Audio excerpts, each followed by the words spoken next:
ஆன்மீகம் ஆனந்தம் சேனலுக்கு உங்களை அன்போடு வரவேற்கிறேன்.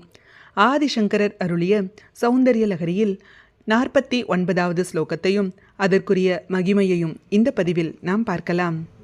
புதையல் கிடைப்பதற்கும் நிதி தர்சனம் பெறுவதற்கும் இந்த ஸ்லோகத்தை துதித்து தியானிக்க வேண்டும். ஸ்ரீ குருப்யோ நமஹ.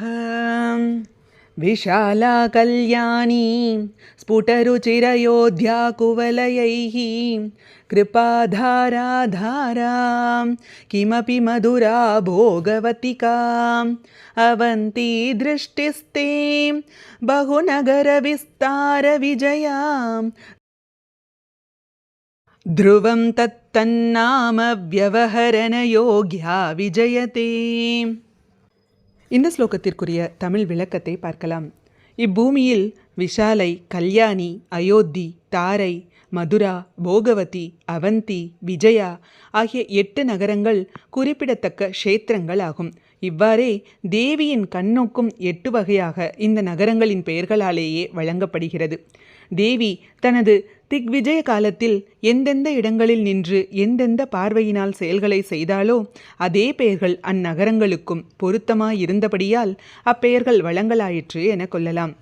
இவ்வாறு தேவியை தியானிப்பவர்கள் க்ஷம்சோபனம் முதலான கிரியைகளையும் கைவரப் பெறுவர்.